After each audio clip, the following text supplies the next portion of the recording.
नमस्कार, स्वागत है आप सभी का न्यूज़ इंडिया एक्सप्रेस में और मैं हूं आपके साथ हिमांशु उपाध्याय। इस वक्त हम मौजूद हैं फरीदाबाद के एनआईटी में और आपको बता दें यहां पर 125 करोड़ रुपए की लागत से बना नए बस अड्डे का उद्घाटन करने के लिए सीएम खट्टर साहब यहां पर पहुंच चुके हैं। आपको बताना चाहेंगे कि ये 125 करोड़ रुपये से बनकर तैयार हुआ है और यहाँ पर 17 काउंटर से आपको टिकट मिल सकती है। दिल्ली, चंडीगढ़, जयपुर, हरिद्वार, उत्तर प्रदेश, उत्तराखंड और पंजाब के लिए यहाँ से बस सुविधाएं आपको मिल सकती है। आपको दिखाना चाहेंगे कैमरे के माध्यम से कि सीएम खट्टर साहब यहाँ पर इस वक्त मौजूद हो चुके हैं। यहाँ पर भव्य तरीके से उनके स्वागत की तैयारी की जा रही है। आप देख सकते हैं किस तरीके से यहाँ पर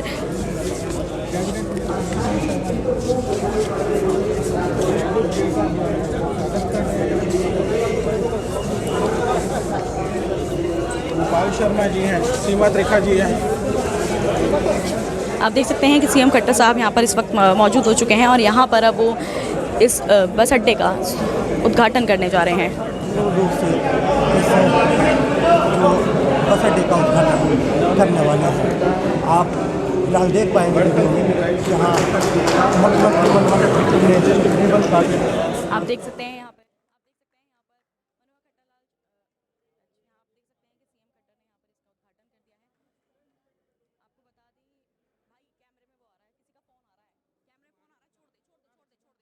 आप देख सकते हैं यहाँ पर वेटिंग रूम जो है, यहाँ पर ही सामने एक टीवी दिखाया गया है जिसमें आपको बता दें कि यहाँ पर इस टीवी के अंदर आप सब कुछ देख सकते हैं। कौन सी बस का क्या टाइमिंग है यहाँ पे वो आपको दिखाया जाएगा और साथ ही साथ आपको यहाँ पर बता दें एक कैफेटेरिया का भी इंतज़ाम किया गया है जहाँ पर आप कुछ भी खाने पीने का जो स्नैक्स है वो यहाँ पे आपको प्रोवाइड किया जाएगा।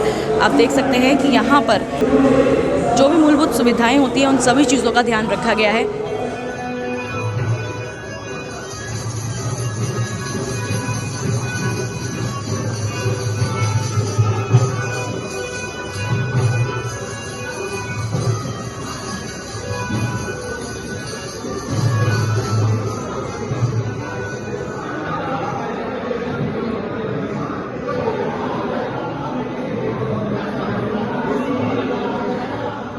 अब हम आपको इस बस स्टैंड के अंदर मौजूद सुविधाओं के बारे में भी अवगत करा देते हैं। आप देख सकते हैं कि हमारे लेफ़्ट में जो है, राइट में लिफ्ट लॉबी है जहाँ पे आपको दिखाना चाहेंगे। उसके जस्ट बगल में ही आपको फर्स्ट एड रूम दिखाई देगा जहाँ पर अगर किसी को इंजरी होती है, कोई भी चोट लगती है तो उसके लिए यहाँ पे फर्स्ट एड रूम का भी इंतज़ाम किया गया है। साथ ही साथ आपको बता दें कि यहाँ पर महिलाओं के लिए शौचालय अलग है और जेंट्स के लिए अलग बनाया गया है। यहाँ तक कि पब्लिक के लिए ड्रिंकिंग वाटर का भी पूरा यहाँ पर ध्यान रखा गया है। आपको दिखाना चाहेंगे कि यहाँ पर एक शौचालय विकलांग के लिए अलग से बनाया गया है। आपको कैमरे के माध्यम से दिखाना चाहूँगी कि साथ ही साथ आपको सामने दिखाना चाहूँगी कैमरे के माध्यम से यहाँ पे वेटिंग हॉल बनाया गया है, यानी कि प्रतीक्षा स्थल। यहाँ पे उसी के जस्ट सामने आप देख सकते हैं बस टिकट काउंटर भी यहाँ पर बना हुआ है। कई तरीके की सुविधाएं यहाँ पर मौजूद हैं। आपको बताना चाहेंगे जनता को किसी भी तरीके की यहाँ पर कोई दिक्कत नहीं होगी। शर्मा जी इसी क्षेत्र में जहाँ हम बैठे हैं, एनआईटी क्षेत्र, वैसे नाम इस क्षेत्र का एनआईटी है लेकिन विधानसभा का नाम बड़खल है, तो इसलिए बड़खल की हमारी विधायक बहन सीमा त्रिखा जी, फरीदाबाद के विधायक भाई नरेंद्र गुप्ता जी, तेगांव के अपने विधायक भाई राजेश नागर जी, पृथ्वा के अपने विधायक श्री नयनपाल जी, यहाँ के अपने जिला अध्यक्ष भाई गोपाल शर्मा जी, मेरे साथ मेरे कामों में हाथ बटाने वाले ऐसे यहाँ के पूर्व जिलाध्यक्ष भी हैं भाई अजय गौड़ जी, यहाँ की पूर्व मेयर बहन Sumanwala ji, principal secretary transport department IPS Shri Navdeep Mitra ji, उपस्थित सभी अधिकारीगण, पत्रकार सहायता मित्रों, आज का यह अवसर केवल मात्र एक बस अड्डे का उद्घाटन का अवसर ऐसा नहीं है। इस अवसर पर बहुत सी पुरानी यादें जुड़ी हुई हैं। एक बहुत बड़ी लंबी इंतजार,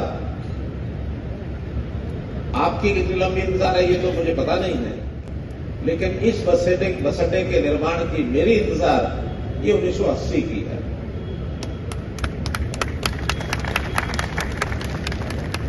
मैं 1980 में सामाजिक जीवन मैंने प्रारंभ किया तो इसी क्षेत्र से किया। मैं आज भी याद कर रहा था, इन सड़कों पर कभी शुरू में साइकिल पर भी मैं चला कुछ महीने, बाद में संगठन ने हमको एक लूना टीवीएस, जिसको मोपेड कहते हैं, वो दे दी गई थी। बाद में मुझे फिर मोटरसाइकिल मिला। जैसे जैसे आगे बढ़ते रहे, काम का विस्तार होता रहा, वैसे वैसे साधनों की भी भरमार होती चली गई। हमको भी साधनों का उपयोग होता था, लेकिन जब कभी दूर जाना होता था, ये साधन ऐसे थे आसपास के स्थानों पर ही काम आते थे। जब कभी दूर जाना होता था तो यही बस अड्डा मेरे काम आता था। जब बस में बैठ करके 3 के शेड लगे हुए थे, उन 3 के शेड के नीचे से बस चलती थी। गर्मी में बुरा हाल होता था, भीड़ इतनी होती थी, दौड़ करके बस पर चढ़ना पड़ता था। दिल्ली की बस में तो भीड़ अत्यधिक होती थी। वो सारा दृश्य 1980-81 का मुझे याद है। मन में आता था कि कभी ये बस अड्डा अच्छा बढ़िया भी बनेगा, कब बनेगा? हमारी कोई सेल सरकारों में तो होती नहीं थी। मैंने एक बार डॉक्टर मंगल सेन जी को कहा, मैं कहा एनआईटी का बस अड्डा बहुत खस्ता हालत है उसकी, 3 शेड में चलता है, कोई बड़ा भवन बन जाए, कोई सरकार को जरा आप भी कहिए। आज उनकी मुझे याद आ रही है। तो मैं सबसे पहले तो डॉक्टर मंगल सेन जी को इस नाते से भी आज याद करता हूं कि कल ही उनका जन्मदिन था, 27 तारीख को, 27 अक्टूबर को उनका जन्मदिन। समझती हो तो उसको भी आज पूरा कर दें कि क्यों ना इस बस अड्डे का नाम डॉक्टर मंगल सेन जी के नाम पर दिया जाए।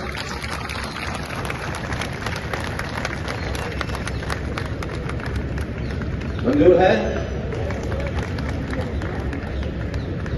एक हमारी घोषणा पिछले विधान बजट सत्र में भी थी कि आगे से बस अड्डे जो होंगे उसको हम बस पोर्ट करेंगे।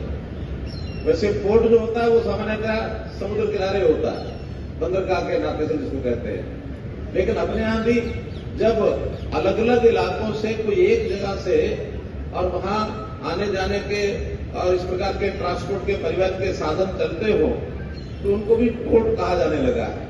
अभी हमने गुरुग्राम में एक 30 एकड़ जमीन हेलीपोर्ट नाम से, जहां हेलीकॉप्टर उतरेंगे और अलग अलग जगह जाएंगे, उसका नाम हेलीपोर्ट रखा है। तो इस बस अड्डे को भी आज से शुरू करते हैं, इसका नाम डॉक्टर मंगल सेन बस पोर्ट रखते हैं। MSDP NIT फरीदाबाद, मंगल Sen bus port NIT Faridabad.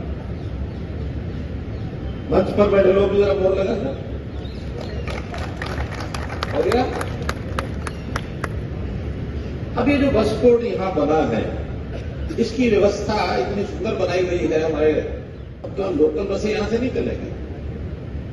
अब यहां से एक प्रकार का ये अंतर्राज्यीय बस स्टैंड हो जाएगा। 8-9 प्रदेशों के लिए यहां से बसें जाया करेंगी।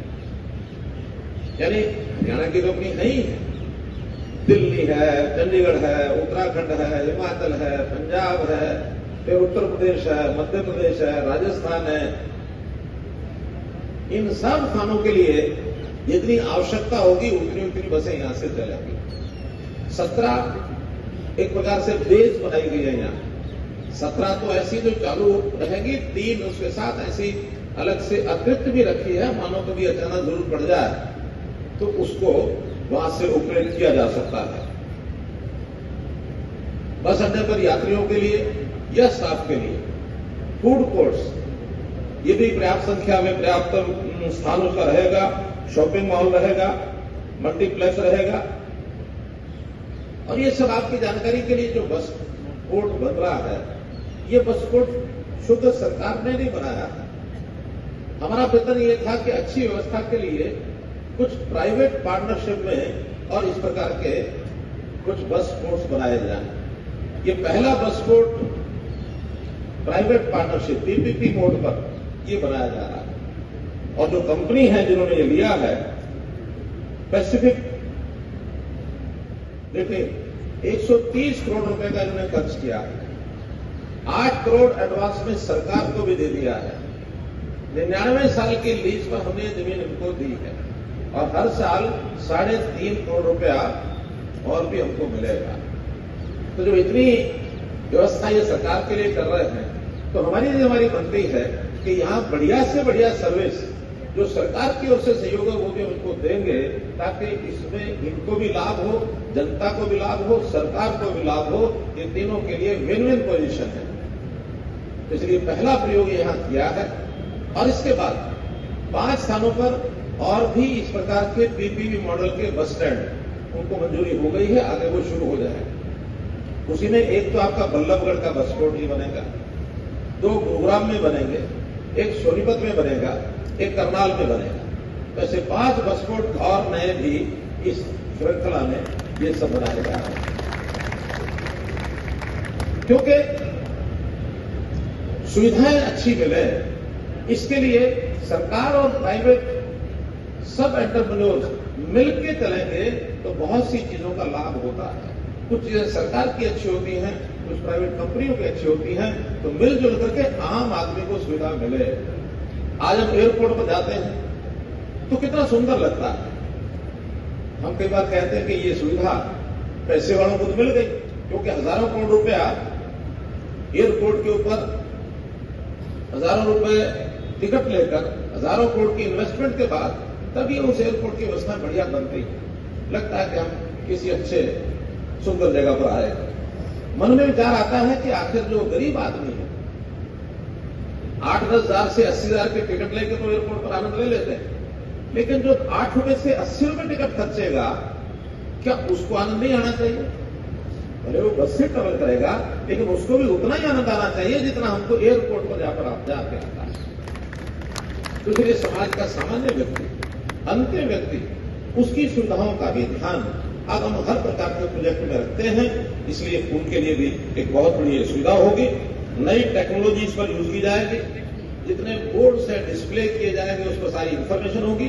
और यहाँ की बसों की चलने का समय, वापस लौटने का समय, जैसे एयरपोर्ट पर लिखा रहता है फ्लाइट्स का, ऐसे बसों का भी कब कौन सी बस यहां से चल रही है, उसका टाइम क्या है, कब वापस यहां आ रही है, इसके टाइमिंग उस डिस्प्ले बोर्ड पर लगाया जाए। और कंट्रोल करने के लिए पूरे शहर की सारी ऐसी सर्विसेज सेवाएं, ये हमारा एक शहर में ICCC integrated consolidated command centre, integrated consolidated command centre एक ये बना हुआ ICCC, वो यहाँ बन चुका है। तो यहाँ अभी मैंने सेक्रेटरी ट्रांसपोर्ट अपने PS जो है इनको कहा है कि यहाँ की सारी इंफॉर्मेशन वहां भी पहुंचनी चाहिए, ताकि इंफॉर्मेशन हर जगह पर उसकी उपलब्ध हो। घर बैठे भी आदमी को पता लगना चाहिए कि हमारी बस या रिलेटिव कोई बाहर से आ रहे हैं तो कितने समय पर आ रहे हैं, लेट है कि जल्दी है। ऐसे ही यहां से बसों का जो चलने का टाइम है उसको भी सुनिश्चित करना चाहिए, निश्चित समय पर चले।